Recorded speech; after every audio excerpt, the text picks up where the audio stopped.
Hello বন্ধুরা, এই মুহূর্তে আমি আছি ব্রাহ্মণবাড়িয়া পীরবাড়ি অনুকূল ঠাকুরের আশ্রমে। তো সকালবেলা ঘুম থেকে উঠে বের হয়ে গেলাম শ্রী শ্রী ঠাকুর অনুকূল চন্দ্রের আশ্রমে যাব ব্রাহ্মণবাড়িয়া। তো সঙ্গে থাকবেন, পুরো ভিডিওটা দেখার চেষ্টা করবেন। তো আমি এই মুহূর্তে গাড়িতে আছি, আর এই মুহূর্তে আমি ব্রাহ্মণবাড়িয়া শহর নেমে 20 টাকা অটো দিয়ে পীরবাড়ি চলে আসলাম শ্রী শ্রী ঠাকুর অনুকূল চন্দ্রের মন্দিরের সামনে। এটা হলো মন্দিরের গেট, আর এটি হলো পীরবাড়ি দিয়ে রাস্তাটা।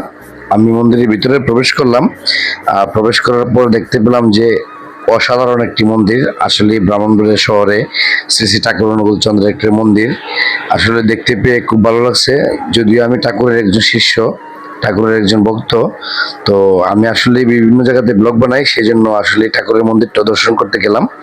তো মন্দিরের আশপাশ ঘুরে দেখলাম, খুবই ভালো এবং অনেক বড় প্লেস। শ্রী ঠাকুর অনুকূল চন্দ্রের মন্দিরের যে জায়গা বা প্লেসটা মন্দিরের আশ্রমের ভিতরে দেখে খুবই ভালো লাগছে। তো আমরা আসলে ভিতরে যাব, সঙ্গে থাকবেন, ভিডিওটা দেখার চেষ্টা করবেন। আর যারা আসলে ব্রাহ্মণবাড়িয়াতে যাবেন শ্রী ঠাকুর অনুকূল চন্দ্রের মন্দিরটা দেখবেন, অবশ্যই ব্রাহ্মণবাড়িয়া নেমে অটো করে বা রিক্সা করে আপনি 20 টাকা দিলে পীরবাড়ি শ্রী ঠাকুর বাড়ির মন্দিরে চলে যাবেন। তো সঙ্গে থাকবেন, আসলেই আমি একটু ভিডিও শুট করে নিচ্ছি। তো আমি আসলে ইতিমধ্যে ঠাকুরের মন্দিরে প্রবেশ করব, তো সঙ্গে থাকবেন আমার। আমি আসলেই ব্রাহ্মণবাড়িয়া যাই, আসলে উদ্দেশ্যটা করেই যাই যে ঠাকুরকে দর্শন করব এবং ঠাকুরের আশ্রমটা আমরা দর্শন করতে যাব। তো সঙ্গে থাকবেন। আমি এই মুহূর্তে ঠাকুরের আশ্রমে প্রবেশ করলাম।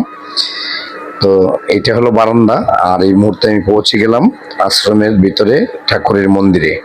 তো মন্দিরের ভিতরে পুরোহিত যিনি আছেন দায়িত্বে, উনি ঠাকুরের প্রার্থনার সময় হচ্ছে, সেই সময়টা উনি কাজ করতেছেন। ওনাকে জয়গুরু জানাই, এবং ঠাকুর দীক্ষিত যারা আছেন অবশ্যই সবাইকে আমার জয়গুরু জানাই। এবং অন্যান্য যারা যে ধর্মেরই আছেন ভিডিওটা দেখছেন, সবাইকে আমার অসংখ্য ধন্যবাদ বা